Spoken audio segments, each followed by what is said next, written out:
This is the game of failure. This is the game of rejection. This is the game of being uncomfortable. This is the game of challenging yourself. And you've got to embrace those. You've got to embrace that game.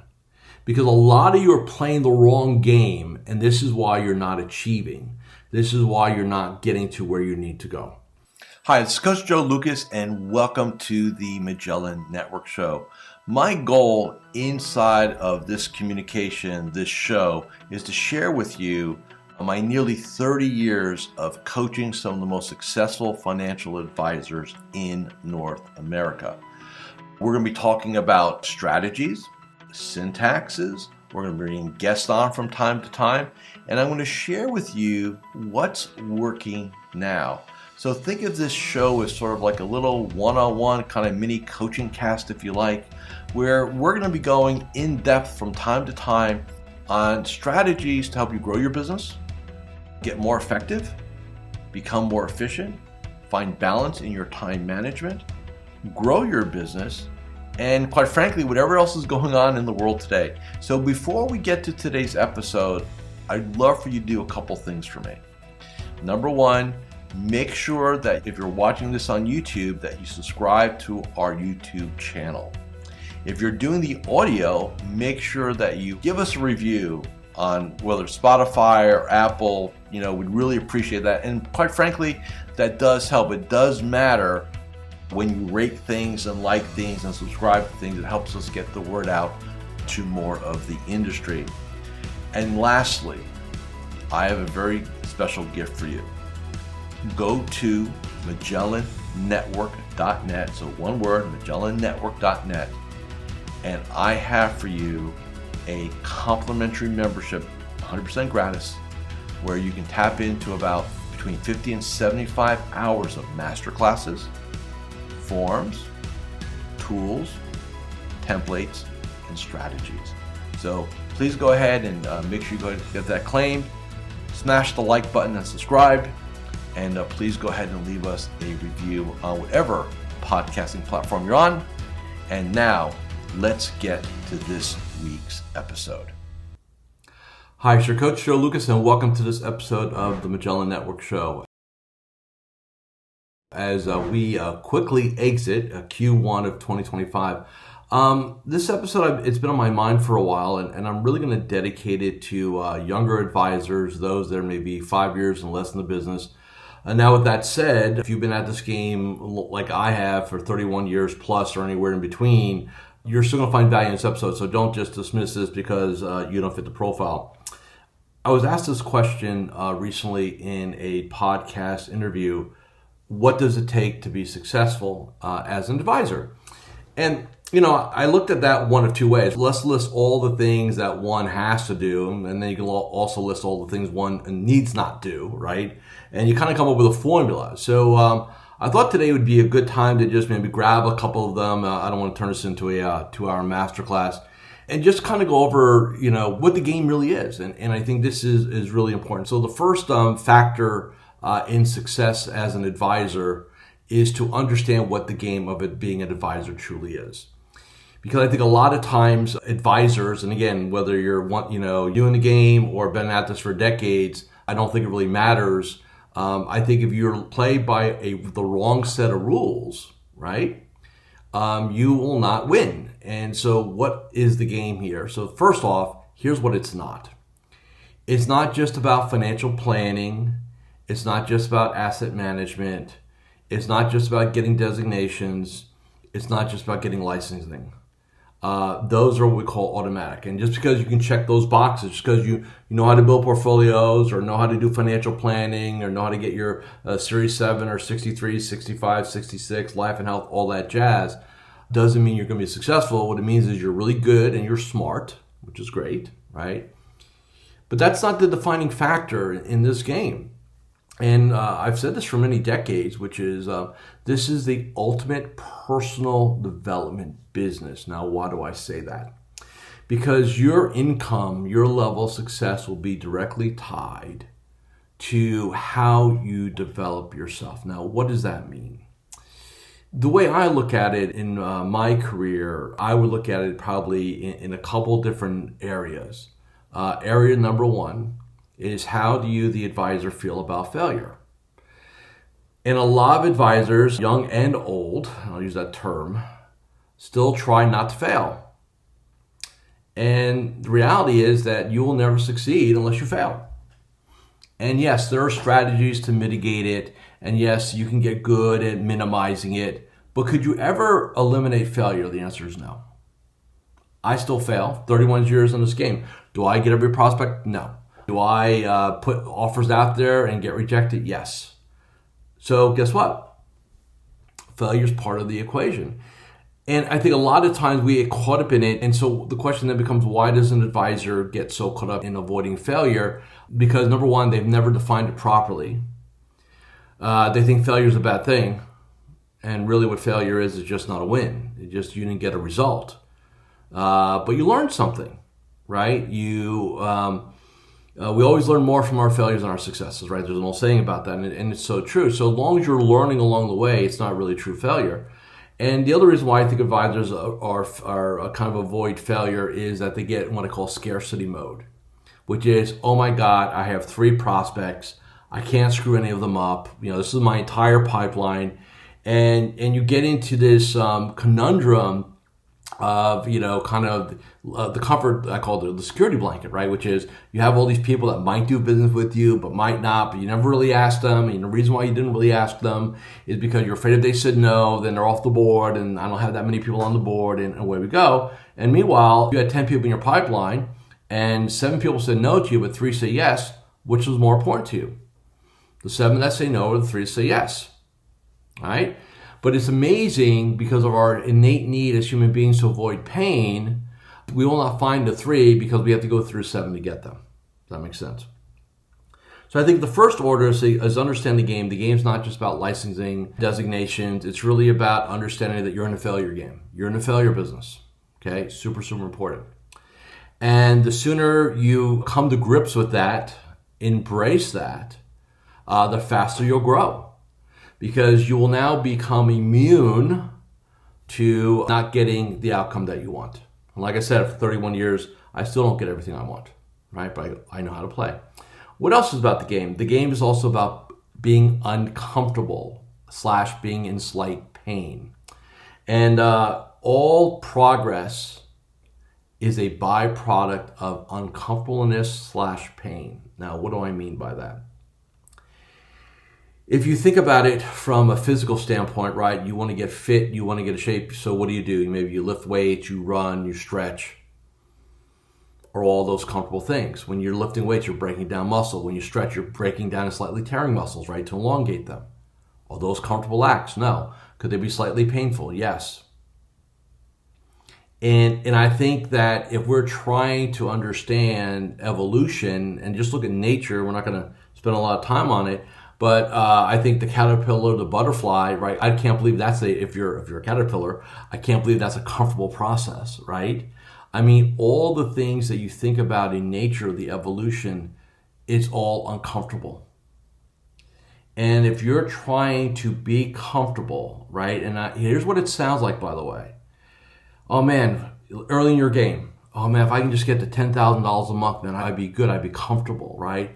Then it's 15, then it's 20, then it's 25. And next thing you know, as life goes on, right, 30, 40 grand a month is not enough to get you comfortable. But the goal should never be comfortable. See, that's the thing. If you're seeking comfort, another way to look at it is you're seeking certainty. You've got to be very careful about that. Now, if you want certainty, and there are places for that in this game, right? And it depends on your sensitivity to it.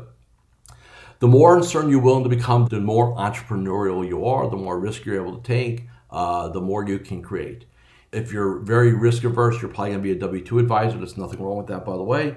Many of my clients, have them on the team. They're very valuable. They're needed.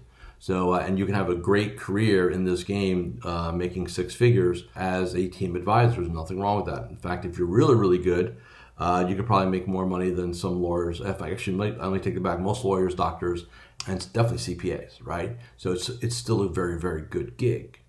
But my point is, if you're getting frustrated because your lack of progress, it is not because of lack of opportunity.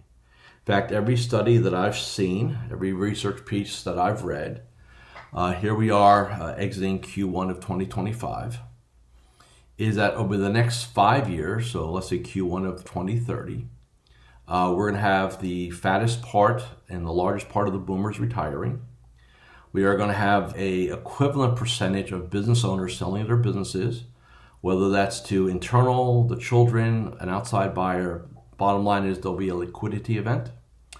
And let's not forget the real elephant in the room, which is there'll be at least 100,000 less of us at minimum between now and 2030. So, I mean, if you just take that at very, very superficial face value, I mean, this is a great place to be, right? It's great time to be an advisor. I think the best times are still in front of us. But if you don't have that mindset and you're operating from scarcity, right, you won't see it because you get caught up in your own stuff, right? Hi, Coach Joe Lukacs here, and I'm just breaking here for a moment just to do a couple quick reminders. Number one, make sure you subscribe to our YouTube channel or our podcast. In addition, please leave a comment or a review. Those things really, really matter. And share this episode with 3 of your colleagues inside the financial services space.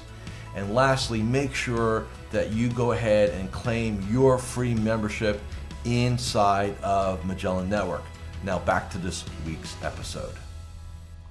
So this is why it's critical that you go ahead and embrace being uncomfortable. And here's the way I normally explain it. If you've been at this game 3 years, 1 year, 5 years, 30 years, doesn't matter. Let me ask the question. Are you the same person you were 5 years ago? Do you have the same capabilities or do you have more capabilities? Do you have less experience or more experience? Have you become smarter / more educated in the last 5 years, or have you become, quote unquote, dumber / stupider in the last 5 years? Now, we all know the answer to that, which is we've gotten better, right? We've evolved, right? So then what makes you think that if you look back 5 years and you see, oh yeah, I'm definitely better, I've made progress, I've changed, I'm not the same person or professional, then what makes you think you can't keep evolving? See?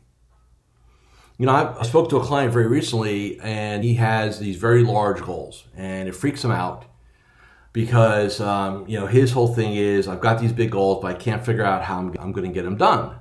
And I said, that's your fatal flaw in goals. You're trying to create certainty in a 5 or 10 year goal, and who knows what the world looks like in 5 or 10 years, right? But you're trying to create something. And because you can't check all the boxes or fill in all the blanks, it freaks you out.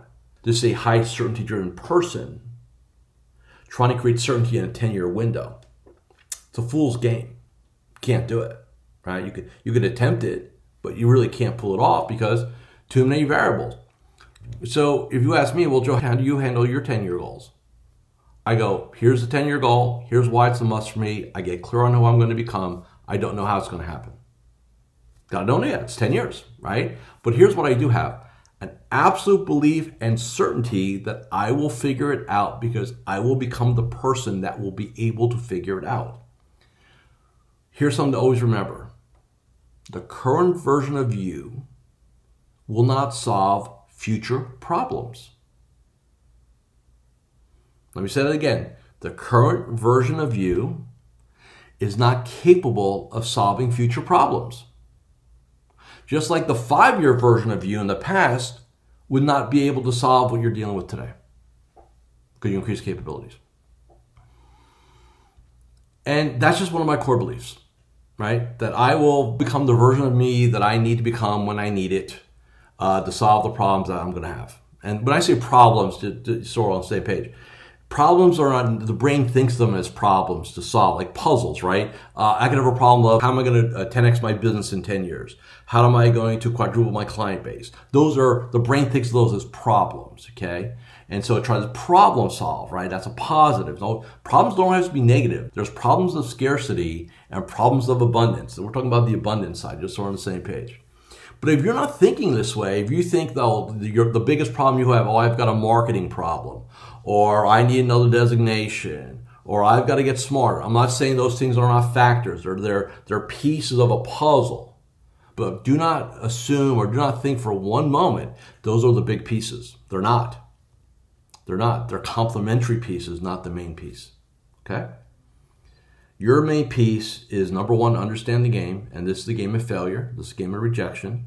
This is the game of being uncomfortable. This is the game of challenging yourself. Bottom line. And being uncomfortable looks like getting up in the morning, doing your morning ritual at an hour that maybe you don't want to do. It's asking people to do business with you that you're not comfortable doing.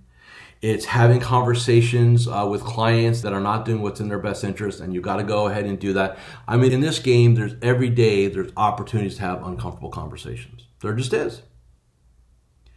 And you've got to embrace those. You've got to embrace that game. Because a lot of you are playing the wrong game, and this is why you're not achieving.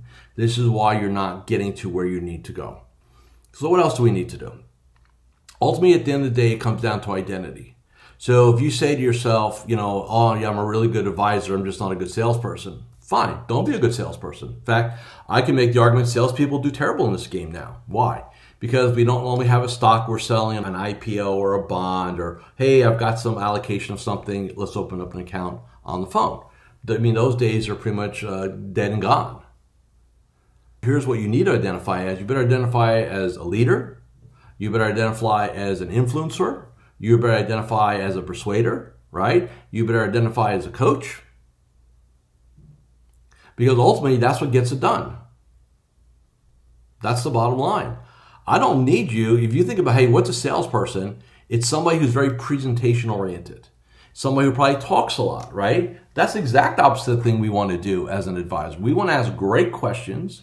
We want to interview people. We want to understand what makes them tick.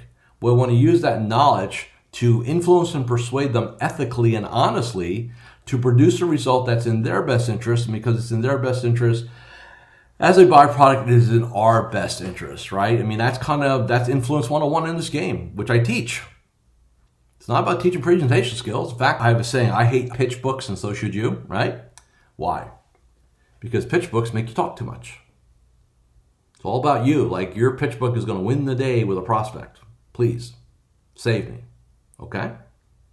So it's about influence persuading other people. But guess what? You've got to influence and persuade yourself first. You've got to shift your identity in order to shift other people's identity. You've got to inspire and persuade yourself before you can inspire and persuade others. This is why this game is really about your identity. It's not so much about strategy and technique. I mean, technique is easy. The old Pareto's law, right? 80-20.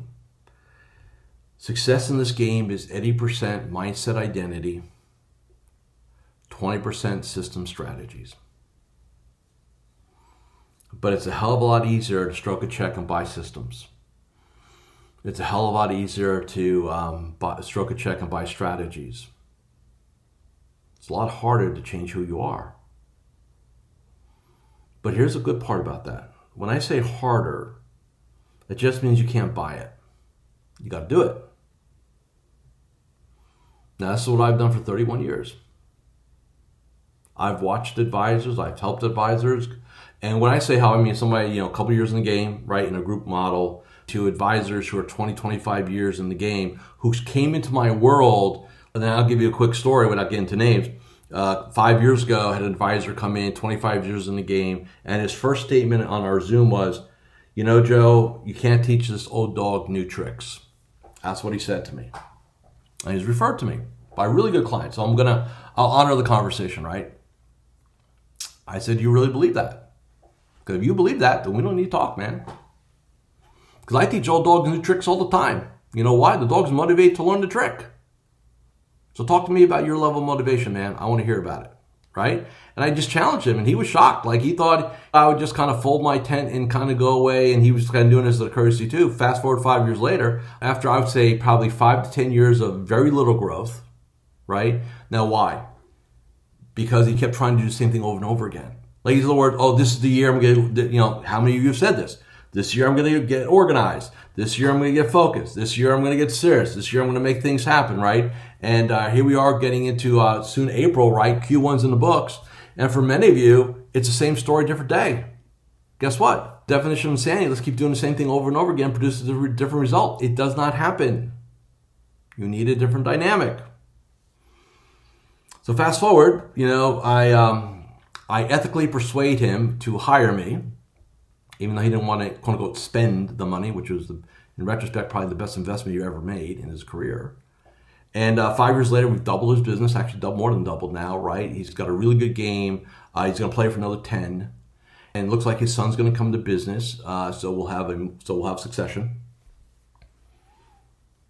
And the funny part is, and this is going to blow some of you away, he doubled his income, actually spends less time in the office because I told him it wasn't about how much time you spend in the office, it's about producing results. There's the other piece. This is not a game of time. This is the game of output and actions. Nobody cares how much time you spend in the office. Nobody cares how much time you say you play the game. It's irrelevant. What matters is what you produce. Contacts, meetings, referrals, introductions, moving the needle. Those things matter. And I would submit to most of you, if I could put a hidden camera in your place of business, most of you are really only functioning at a high level half the day. The rest of it is on your phone, checking email, watching the news, seeing what's going on in the market.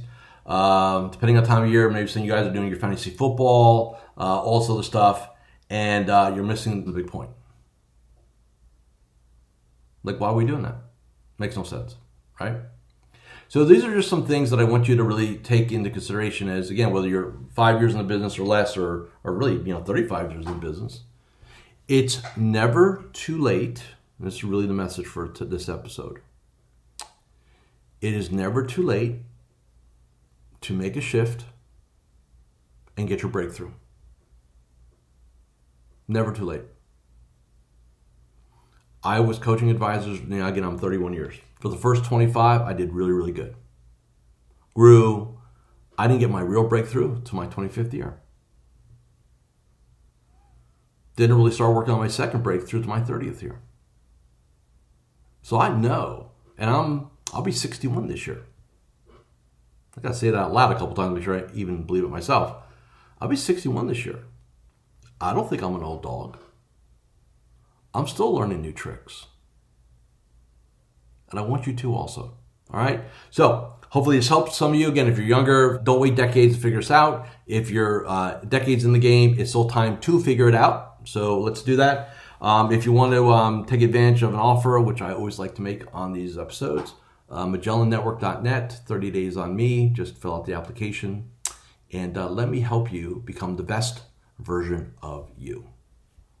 Thank you for watching or listening to this episode of the Magellan Network Show. Hey, if any of this resonated with you, I invite you to come to MagellanNetwork.net, and we have a powerful group coaching community of like-minded advisors.